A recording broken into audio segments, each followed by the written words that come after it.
Hey YouTube, how you guys doing tonight? Kevin here coming at you with another video. So I'm just kind of hanging out in the shed getting this bench right here cleaned off because this is the workshop where we're going to be working on Dave's engine and doing that. So we got some stuff that came in. Not all the parts for Dave's bike, but we got some other stuff in. So these are the main bearings and oil seals, crank seals for Dave's bike right here. You can see if you guys have a RM 125 or a TS 125 or a DS 125, TS 125, DS, RM, and all those 100 and 125s. This is the kit right here. And coincidentally, the 185 motor doesn't use the same bearings, but the same what do you call it there? The same technique is involved. Okay, so it's the same. You have to do all the same work. So that came in for Dave's bike. We're still waiting on the gasket kit like this one. This is actually the stuff that came in for the Suzuki DS80. The one I did. If you guys want to know what a bad crank bearing sounds like, you guys can go check out that video.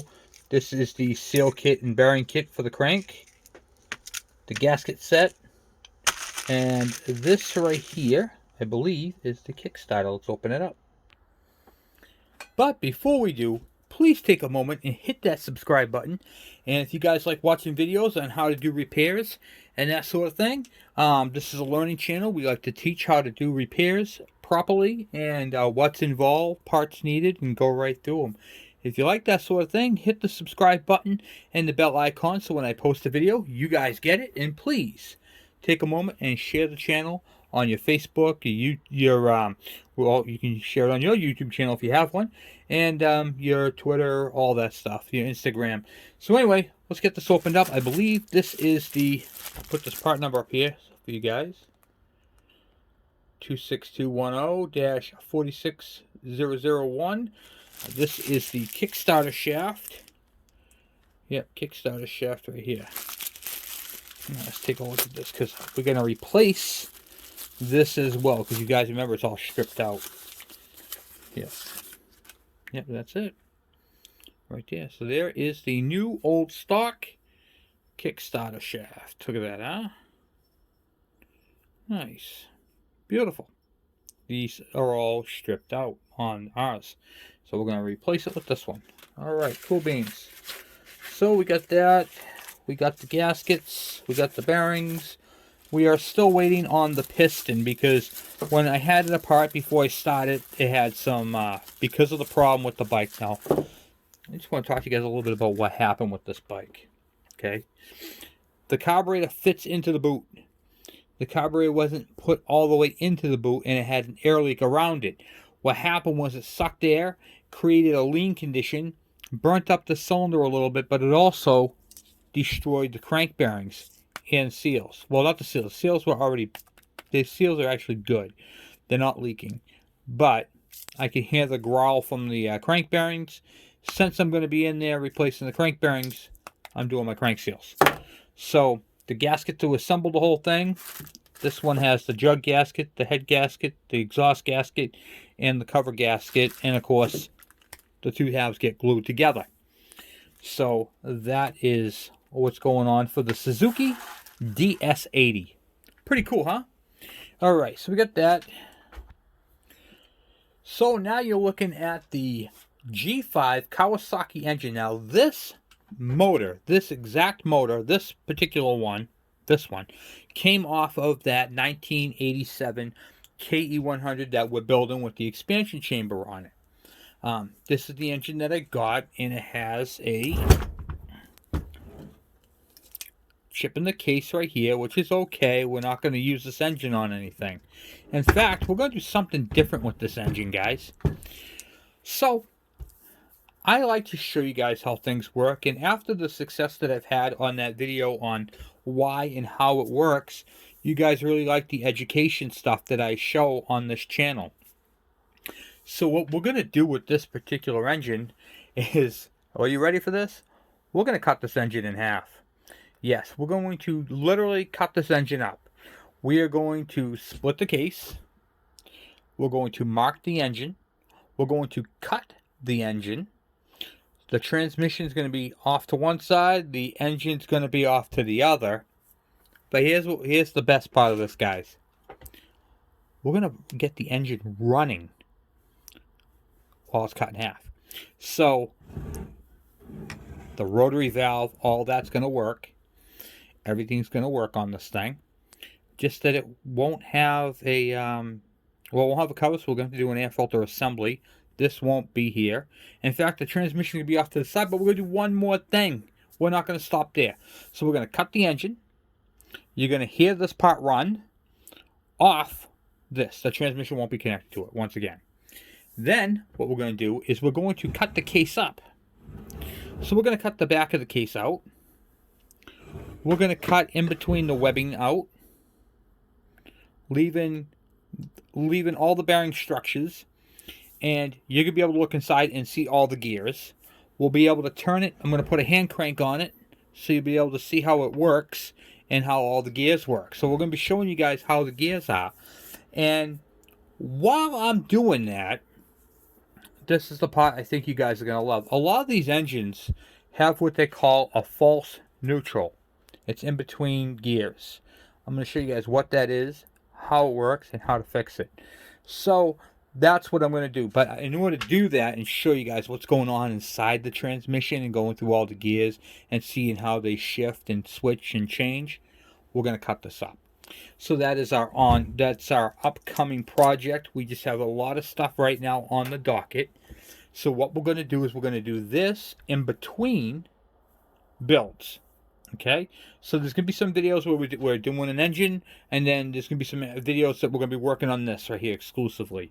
And so that's one of the cool things that I'm doing. I want to show you guys a cool tool that I made. All right, so I'll show you guys all that. One of the cool tools that I like to make tools. Okay, one of my things I enjoy doing is making cool testing equipment, cool testing tools, that sort of thing. So you guys probably like, what the heck is this wire for? Well, what this wire is, okay, this engine right here this is points, so it's going to require a points coil. Let me grab a points coil real quick. Okay, so I have a points coil right here. Now, say I want to test this engine and it's not connected to a bike. Okay, it's just like this on the bench. What this jumper lead does is, this blue one's for electronic ignition, and this one right here is for the old conventional style. So I'll be able to take this connector right here, and I can just match it up, plug it in, see how the black to black, and then this end right here hooks up to the coil. I ground this part right here to the engine, bolt it to the engine, put a spark plug in it, and I'll get spark, okay, when I spin the flywheel. It's pretty neat. So that is a cool tool that I have, and I set it up so I can do, if this was an electronic ignition, it would have a blue connector, so I can plug that in. And then here's the spade connector right here. Let me grab that other coil, my other test coil. Gotta have test coils, guys, when you're doing these type of things. Okay. So I normally hang these up from the ceiling. And then I got that right there, the spade connector. I can just plug this into right here. And then the same thing, ground that. And then I'll be able to get spark. So one of my cool testing tools that I have is this one right here. And I'll be taking an adapter that I can plug into this one and hook this into a spaghetti harness. So this right here won't work on the spaghetti right now because that takes this style harness right here. So I have a coil that has a frayed wire. I'm just going to cut the end of it off and make an adapter so I can just plug it into here and then right onto the spaghetti harness. So real quick, this is how I make a jumper wire, and I could start any ke100, KM, KD, or any of those bikes without an ignition switch key, without the key. This bypasses everything. So pretty cool tool I like to make. I love doing tools. I've made a lot of tools in the process of owning KEs. I'll show you guys a couple of them actually. All right. So here are some tools that I personally made. Okay. I'm going to start with the right, and I'm going to work my way over. So these right here, you probably saw these when I put the front end on my ke100. These are 30 millimeter shock tubes. This was one shock. I just cut it down. And what I do with this is when I'm putting stem bearings in the front end, I use these right here to align it. So I don't have to put the forks up in it. I can adjust it before I put the forks on, and then they slide right out. So these right here, I use these on any 30 millimeter bike for the front fork tubes. Pretty cool, handy tool. And that way I can assemble it without having to put the whole front end on it and assemble the whole front end all at the same time. Saves me a little bit of time and aggravation and weight.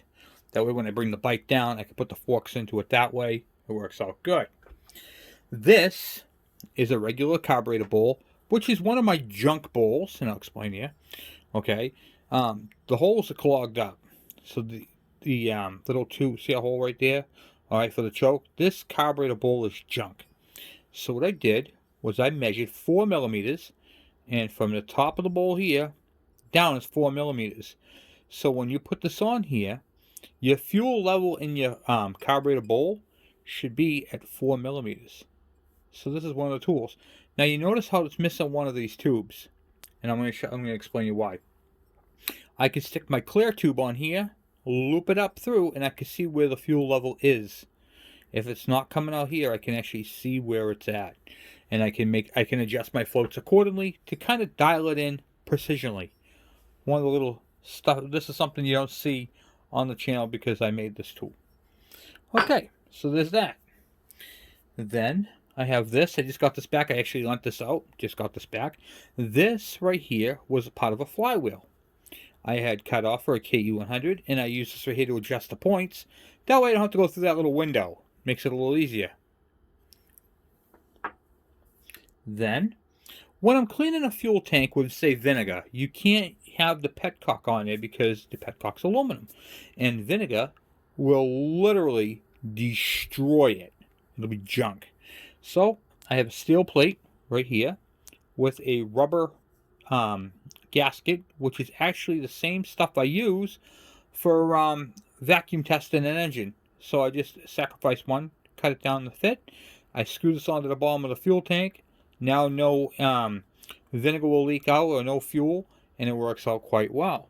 This blocks it off. I don't have to worry about destroying the petcock or even getting vinegar in there. And I can also use this too if I have to coat a tank, which I try not to do, but if you have to coat it, make a block off plate.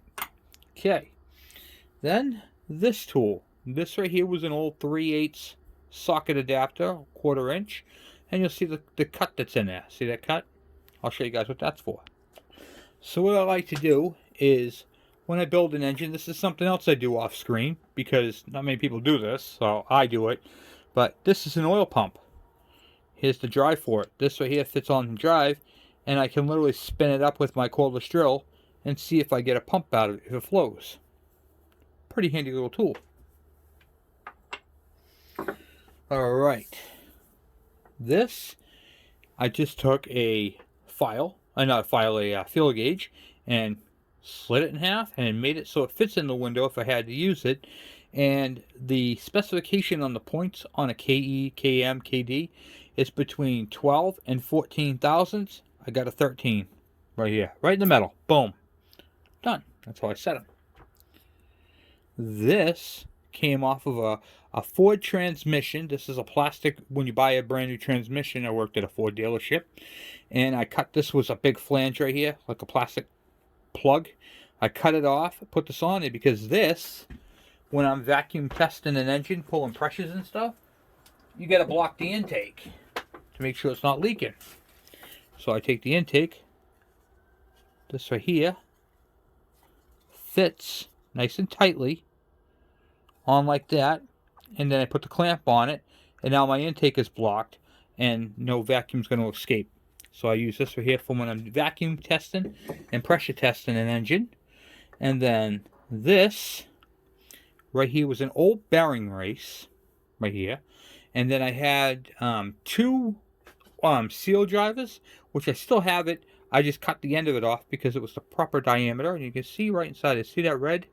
That's red Loctite to make sure it's sealed all the way around. I drove it in and then grinded it down a little bit, so it seals. This is just a flange off of an extra exhaust I had, so you can see how it fits right on there. It's perfect diameter.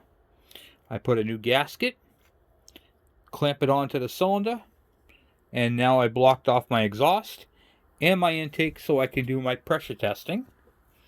So this goes to my pressure testing kit for doing the KEs and all that. I got to make one for the KMs. I haven't done that one yet, but I will. I'll get to that. I just normally use a rubber plug, but I'm going to make a nice set like this one. Make a whole set. You guys saw this at the beginning of the video, my ignition system bypass tool. And then, of course, this right here. I just made this recently. In fact, we're going to be using this on the TS125. This is a slide hammer.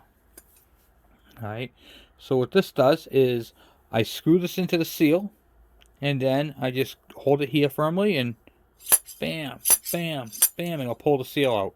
And it's just got a screw tip on it. I just screw that right into the seal. Bam, bam, bam, and out comes the seal. So that is my crank seal removal tool. And then, of course, you guys have seen this. This right here is when I'm building a carburetor and I want to see if the carburetor is going to leak. And typically, what you'll find, I have a gas tank I put up high, run the hose down to the carburetor, and I want to make sure it's not leaking out of the two bottoms. Make sure I got my fuel level set, and I can do all that right from this. And this is excellent for bench testing. And then on this side over here is for the KV75 MT1s. I can do the same thing, put it on there, see if I'm getting any leaks. Am I leaking out the ejector? Am I leaking out the carburetor gaskets? Is it coming off of the front? Where's the leak coming from? So this is my homemade bench carburetor tester. Pretty cool. And I'll show you guys one of my bigger tools that I've made. This right here is one of my bigger tools right here that I've made. You can see it's got a diamond plate stand, just a regular 4-post stand. I got to cut this post right here off, which I'll probably do that tomorrow. So this right here can fit a KE, a KM, or any Kawasaki rotary valve between 80 to 100 cc engine. And you see right here is the oil tank, oil reservoir, the throttle. Right here, I got to tighten it all down. I got to put it back together. This is my engine test stand. I have an exhaust system that goes onto it, and I have room on this side here to kick the engine over, and I can literally start them on this right here without the bike. So this is for running an engine, and we're going to be doing a lot more testing on screen, on camera. So I'll be showing you guys a lot of cool stuff with this. So yeah, this is my engine test stand right here. Pretty neat, huh? So I figured I'd show you guys a little bit about what I do here. Oh, and I did make one other cool tool I wanted to show you guys. This is one of my favorite tools right here. This is a Play-Doh case. This is a headlight test. High beam, low beam. Middle is off. High beam, low beam. I just plug that into the headlight. This onto a 6-volt battery, and guess what? Here's the cool thing.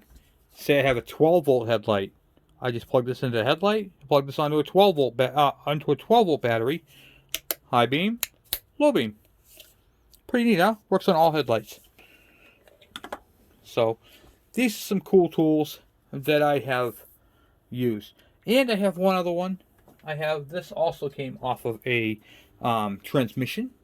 And what I do with this one is if I have an engine and it's all covered up, but it's missing the air cleaner assembly, this right here fits right on the top. Kind of tight, but it fits. And I can push this on here like that. And now no debris can get into the intake side. It's pretty neat. Just one more cool thing that I do. So I like to show you guys some of the stuff that I build. Guys, get creative with your bikes. If you're going to be doing this type of stuff, you're going to find yourself needing some tools. Don't be afraid to come up with an idea and build it. Try it out. See if it works. You never know. So like to do this right here, this is the same as a KD or a KM. I keep that part. I just have to build another plug and use a flange off of another one. So really the only thing I have to make is a plug. It's just that simple, you know? So enjoy these things, build these things, build a collection of tools. And it's pretty neat because I actually use these handmade tools that I have made on the channel. And making these tools is something that I enjoy doing because they're one-off tools and I enjoy building them. It's just something creative, like, oh, man, I wish I had a tool for that. Wait a minute. I have a brain, I have an imagination. Take your imagination, draw it out on paper, try it out. If it doesn't work, go back, regroup, build it again. Okay, don't give up. I mean, we do all kinds of things. Remember I showed you guys how to build a, how the spark system works. You know, I built a, you can hook this up to the 6-volt battery and get a spark out of it. Use your imagination, guys. That's what we do, right? And this is going to be a fun project to do. So, like I said, my plans for this bike right here, this motor, because the motor's cracked, you know, it's got that piece missing, the chip in it. It's really not something I'm going to use. But it's got a ton of good parts on it. It's got a good magneto, which I have an engine I'm going to use this magneto on after this whole project is done. But with that said, I think she needs to run one last time. So what I'm going to do in honor of this, we're going to cut it up so you guys can see the inner workings. And this is going to become a tool. I'm going to be doing a lot of videos on showing you guys transmission stuff, crankshaft stuff. We're literally going to build this engine, well, half of it anyway, and this is going to go on something. This might even go on a snowblower, on one of those little 2-stroke snowblowers. We might build a ke100 snowblower just for fun. This would power it, no problem. In fact, this is 11 horsepower. That's pretty good. So we can take an 11 horsepower and take off that 3.5, is it? And put 11 horsepower on and see what it does. I bet you it'll throw some serious snow, but we'll have to obviously make it for the for winter use. But we can do that. We can make that work all day long, you know. So we'll be getting into doing those type of videos really, really soon. So there's gonna be a lot of cutting, a lot of trial and error, a lot of measurements, a lot of just, you know, mocking it up, like cutting this whole air piece off. You know, that's gonna be fun to do. A lot of grinding, a lot of drilling, because I want to be able to see inside the transmission. This is going to be all on here, the clutch basket, the kickstarter. In fact, we're actually going to have to cut a side cover to go over this. All right, but we're going to have it opened enough so you can see all the workings. All right, so it's going to be a hacked up side cover. So you'll see the clutch working. We'll put a crank on it so you'll be able to see the whole thing working. And we'll get it that way. We'll put the gear back on. Probably like what we'll do is we'll trace it out and then cut it out. But leave enough webbing to hold it all together. So it'll be like a window there, a window here. You know, this part right here will be a window. We'll leave that on there. We'll cut all this out so you can see in there. You have a window here. This will all be a window cut out. You know, basically just as much as we can cut out, we'll cut out. So I think it'll be fun. I think it'll be a fun project and a lot of work, but we'll do it. And then we'll, like I said, we'll split the case. We'll cut from the inside out so you can see it. And you'll have the whole front will be opened up too. So you'll be able to see in that way. You'll be able to see in here. There's a lot there. So you'll be able to see a lot. So we're going to make a cool tool to show the inner workings. We're going to separate a KE, and it's going to be cool. And then we're going to do another, I have another engine that we're going to do. And we're going to use a lawnmower engine. And we're going to make this into a transmission, a 5-speed, just a transmission. So it won't be a rotary valve engine anymore. This, the whole thing, not this one that's going to be cut, but an actual whole engine will be a transmission. We're going to make a 5-speed transmission out of it, and with a clutch, that you can use on the go-kart and do it that way. So that video is going to be coming up as well after we do this. So I have a lot of cool things I'm going to show you guys. I'm going to change the way you look at this engine, okay? Because there are so many cool things that you can do with this one little engine that's just mind-blowing. And we're going to explore them all. And that's what we do on this channel, right? So this is going to be done relatively soon. Like I said, we're going to start doing it in between videos. This is the this video right here, basically showing you cool tools that I've made, and this upcoming project for this engine and what's going on, showing you guys the parts and pieces that came in. And if you guys enjoy these videos and learning and stuff like that, by all means, please share this channel because someone else might like it too. And I really enjoy doing these videos for you guys. I'm learning a lot, and what I mean by that is I'm learning a lot teaching you guys. I'm enjoying teaching. I never thought I'm a mechanic, you know? I didn't think I'd enjoy teaching. But if I'm going to do it, I'm all in, right? So, and we're doing this together. So I'm learning how to teach, and you guys are my students, and I am teaching you guys. I'm going to change the dynamics on everything. So that's what we're going to do. I'm going to keep rolling with it. Anyway, guys, I'm off for now. Thank you for watching. Thank you for subscribing, and I will talk to you guys later. I'm out.